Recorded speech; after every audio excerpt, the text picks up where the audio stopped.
Hey there, everyone, and welcome to Pour and Explore, a wine, food, and travel podcast. I'm your host, Nick Elliott, the wine guy. I'd love to be your go-to guide for all things wine, food, and the amazing places they take us. Here on Pour and Explore, we'll sip, savor, and wander through the exciting world of wine, discuss incredible cuisines, and uncover the stories behind unforgettable destinations. Each week, I'll bring you lively conversations with wine experts, chefs, travel pros, and fellow enthusiasts. We'll share practical tips, hilarious tales, and plenty of inspiration to fuel your next adventure. So grab a glass, pull up a chair, and join me as we pour, explore, and celebrate the good life. Let's dive in. Hello out there to all of my wine lovers. Welcome to another episode of Pour and Explore, a wine, food, and travel podcast. I'm your host, Nick Elliott, your friendly neighborhood sommelier, wine educator, and travel guide through the worlds of all things delicious. You know, a couple weeks ago, I did an episode on dessert wine, kind of shone a spotlight on all of the beautiful dessert wines from around the world. A really, really beautiful thing. And I wanted to do another episode today about a particular style of wine. And today we are going to be popping the cork on a topic that has symbolized celebration, elegance, and pure joy for centuries. Today we are talking about sparkling wine. You know, from the royal courts of France to the high energy podiums of the Formula One racetrack, sparkling wine has been the go-to drink for special occasions for many, many, many years. But have you ever wondered how those tiny magical bubbles ended up in your glass, or why champagne became the ultimate symbol of luxury? Well, today we're going to dive deep into the history, the significance, and the splendor of sparkling wine. We're going to explore their accidental invention, their cultural impact, and how you can enjoy them like a pro. So if you can, grab yourself a glass of bubbly, or at least a coffee if it's too early. Sit back and let's get started. So we're going to start off with the origins of sparkling wine. You know, just like many drinks, foods, et cetera, sparkling wine was not something that they were going after when they were making up this wine. So we're going to rewind the clock way back to the 17th century in France, and that is where the story of sparkling wine really begins. You may have heard of Dom Perignon. Dom Perignon was actually a Benedictine monk who is often credited with inventing, just like Ben Franklin invented electricity. It was more of a discovery. Dom Perignon discovered champagne. While he didn't actually create it, he did, however, harness the process and turned it into this amazing beverage, so we can still give him a respectful tip of the glass for creating this beautiful, beautiful sparkling beverage. The truth is, sparkling wine was actually an accidental discovery. This is based on historical text. It's based on everything that we know up to this date. And back then, winemakers in the Champagne region of France, that is where Champagne is from. Champagne is not from California. Champagne is not from Italy. Champagne is not from Australia. Champagne is from the Champagne region of France. They were producing a lot of still wine up there. Still wine, in other words, is wine without the bubbles, the other wine that we drink on a daily basis.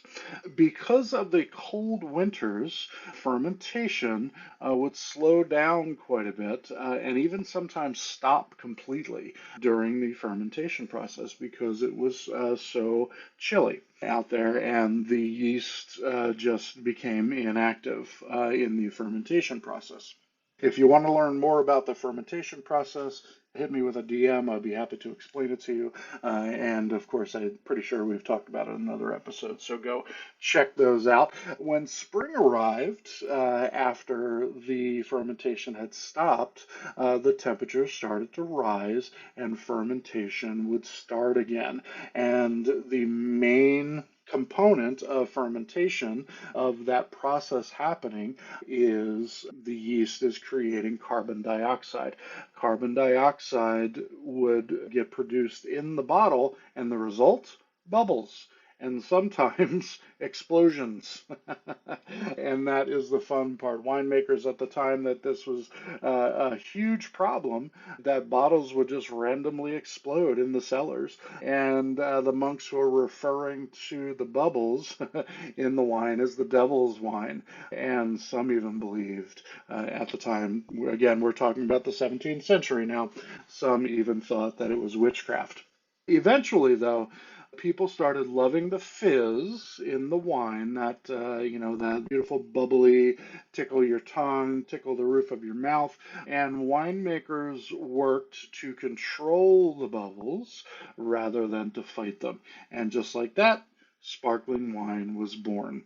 We're going to talk about it in just a second, but the method of making champagne, it is called méthode champenoise because it comes from that region. And in the wine industry, we call that, because it was the first method, we call that the traditional method of making bubbly wine. So now that we know how sparkling wine came to be, let's talk about some of the most famous types. Because, spoiler alert, not all bubbly is champagne. But we are going to start there. Champagne, coming from France, that is the gold standard, the OG, if you will, of sparkling wine. Champagne must come from the Champagne region of France, which is northern France to the east of Paris. It's a beautiful region. They're producing beautiful grapes, Pinot Noir, of course, Chardonnay. Uni Blanc is another great grape that they're producing up there. Pinot Meunier is another one. And I actually misspoke on the Uni Blanc. It is the Pinot Meunier is what they're producing. And it's only those grapes that are allowed into that mixture, into that champagne. You may have seen champagne bottles that say Blanc de Blanc or Blanc Noir, and what that is, the differentiation there is Blanc de Blanc is made with only Chardonnay, and the Blanc Noir is made with Chardonnay, Pinot Noir, and to some extent the Pinot Meunier as well. Going down a little bit further south into the west, we hit into Spain, and Spain's answer to champagne, made with native grapes there in Spain. It is called cava. Cava, and it is a fantastic budget-friendly alternative to champagne, and pretty easy to find here in the States. Everybody knows about Prosecco. Prosecco is coming to you from Italy, and if champagne is all about the finesse and the structure, Prosecco is all about fruitiness and easy drinking. Champagne is made in a different style. It's made in a different way. It's called Charmat method, and the Charmat method is giving it a lighter, more approachable feel versus champagne, which is a little more rich, a little more complex, etc., etc. Another sparkling wine that is made in the rest of the country, everywhere outside of Champagne, is a sparkling wine called Crémant. So if you have a bottle of sparkling wine that is from France but not from Champagne, that is going to be a Crémant. And then everywhere in the New World, and we're going to specifically talk about California, Australia, and even England, even Great Britain is producing some great sparkling wines right now.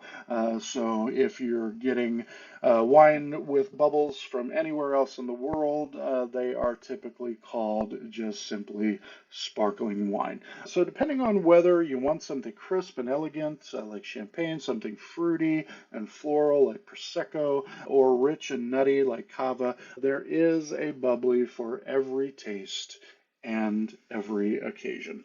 Now, I mentioned earlier in the top of the show that champagne is the ultimate celebratory drink. So, how did it come that way? So, why did sparkling wine become the main drink of celebration? Well, there's a few reasons. Royal endorsement never hurts. We all know how important the monarchy was in Europe during those days. And in the 1700s, French kings loved champagne. Louis XIV in particular drank it religiously, and it made champagne a status symbol. So, you put the royal stamp of approval onto a beverage, everyone is going to get onto that train. Marketing genius also has something to do with it, as most popular things do. There's a marketing genius behind just about everything. And in the 19th century, champagne houses like Veuve Clicquot, Moet Chandon, they branded champagne as the drink of luxury, of course, success, and of romance. Much like here in the States, we've put a brand on Valentine's Day, for example, Christmas to some extent. We've put a marketing spin on this simple beverage that was really an accident, but now we've made it the ultimate luxury product. And that is another little spin right there.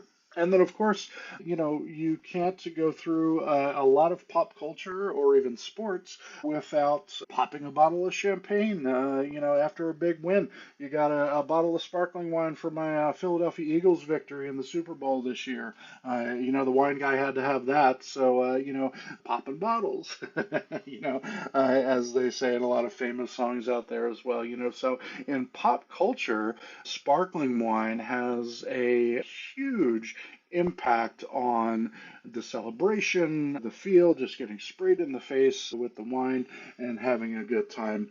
You just think about the fun and the revelry that goes along with that. And of course, New Year's Eve, weddings, graduations, popping that bottle of bubbly just feels special, doesn't it? So let's talk a little bit about how sparkling wines are made. Not all sparkling wines are made the same way. You kind of heard me reference that a little bit earlier. So let's quickly break down the top production methods of sparkling wine, starting with what I mentioned earlier, the traditional method or méthode champenoise, and that is, let's call it the best of the best. Again, you drink what you like. If you're not a big champagne person, you prefer Prosecco or you prefer California sparkling wine over a bottle of champagne, you know what? Fantastic. But, it is the original method, so we're going to call that the best of the best. The way that goes down is there is a secondary fermentation that happens inside the bottle.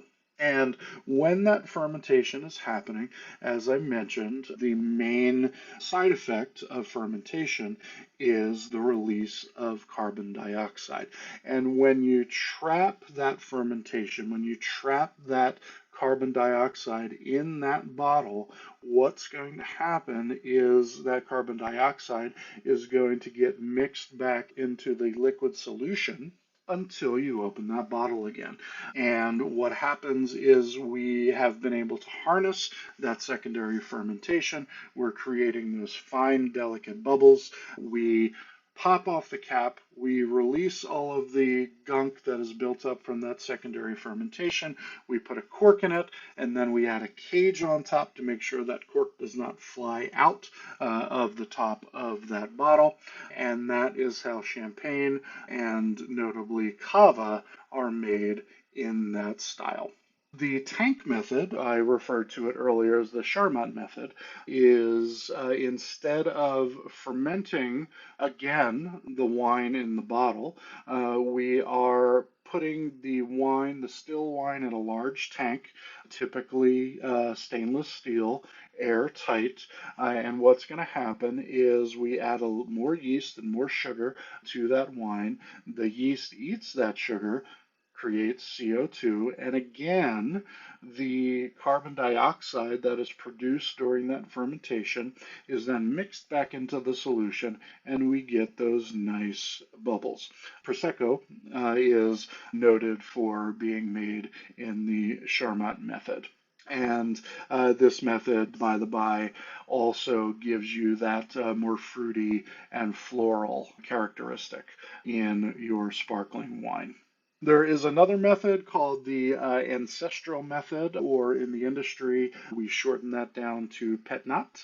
This is arguably the oldest method of making sparkling wine. It's a little bit wilder, it's a little bit funkier, it's a little bit unpredictable, but people love petnat for its natural appeal. If you like a little bit of funk in your wine, you're going to be able to ask your local wine merchant for a wine that was made in the petnat or the ancestral method.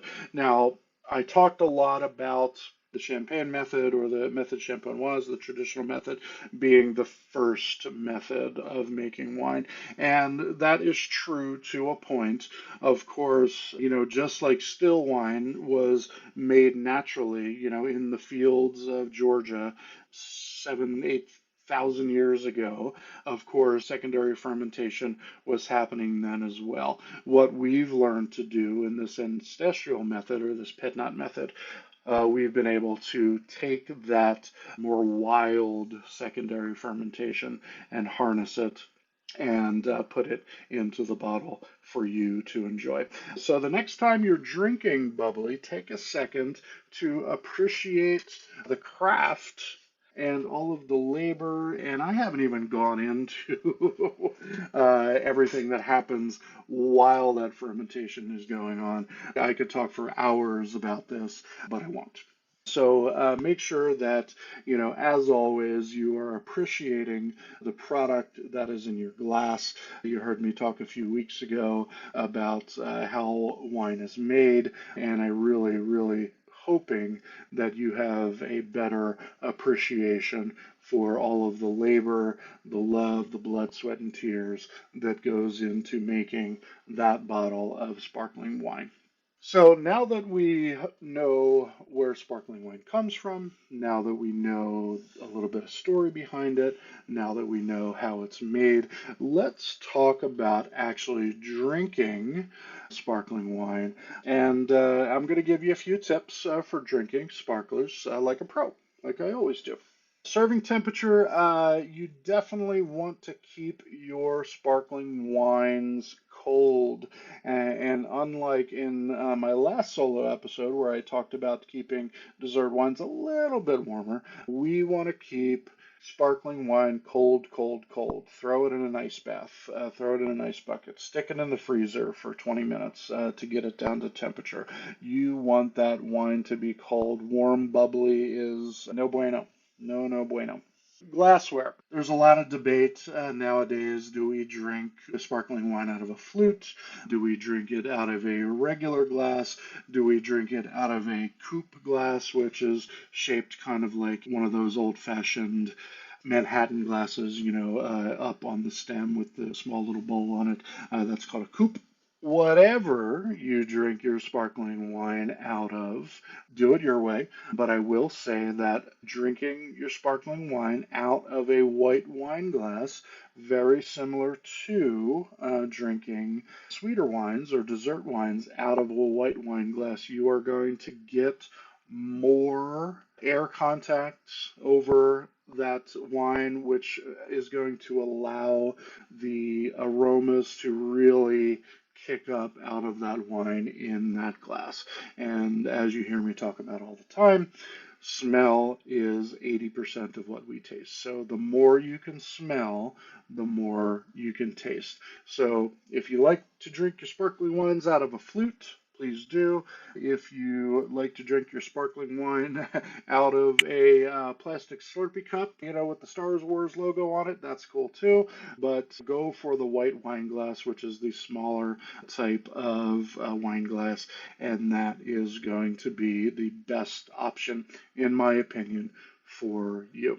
We joked around about popping bottles, earlier, and yes, it's a lot of fun. It's a big commotion, and it looks cool, and but you're going to get sticky. It's going to be all over the floor, etc., etc. Don't pop it like in the movies. Instead, if you're at home, of course, if you just won the championship, go ahead and pop all the bottles you want. But if you're at home, I don't recommend it. What you want to do instead is, after you have removed the cage from the top of that bottle, you are going to gently twist the bottle from underneath. Let me show you what I'm talking about. You're going to remove the cage, you're going to hold the cork, and you're going to twist the bottle. And what that is going to do is that is going to give you a nice, gentle opening without the big, and it's going to give you a more classy way of doing it, if you want to put it that way. And most importantly, I would say, don't save the bubbly for a special occasion. Life is to be enjoyed. If you are a sparkling wine fan, you can get a lot of great sparkling wines, Prosecco, sparkling wine from California. You can get those really on the cheap here in the States, and they are readily available in most shops. Most of them are pretty good. Some of them are not, of course, as most things, but they're really good. If you like sparkling wine, just go out and do it. Buy a bottle of sparkling instead of buying a bottle of still wine. Have it with your fish, have it with your steak, whatever you're going to enjoy it with, and just enjoy it. Life itself is a special occasion, so drink the good stuff whenever you feel like it. Go out there and enjoy yourself, people. That is what I'm trying to say.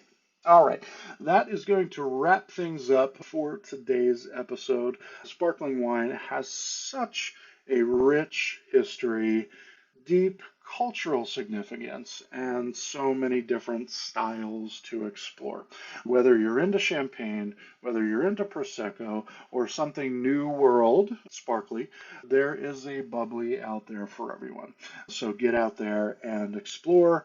Have a good time. And of course, if you enjoyed this episode, everyone, please be sure to hit that subscribe button so you don't miss out on future episodes. And hey, I would absolutely love to hear from you. If you want to shoot me a DM, if you want to shoot me an email, cheers@thewineguy.vin. That's thewineguy.vin. Shoot me a message. I would love to answer your questions. I would love to hear your comments, your feedback on what you got going on. And leave me a comment here on social media as well, and tell me what your go-to sparkling wine is. Hit me up. I would love to hear from you. Thank you so much. Remember, as always, please keep wondering and wandering. Enjoy yourselves. You drink what you like. Cheers, and I will see you next time. Thank you so much for tuning into this episode of Pour and Explore. I'd love to hear your thoughts, your stories, and your questions, so you can drop me a line at cheers@thewineguy.vin. That's cheers@thewineguy.vin. Or let's connect on TikTok, Instagram, or Facebook. Grab those links on my website at thewineguy.vin. Until next time, let's keep wondering and wandering. Cheers, everyone.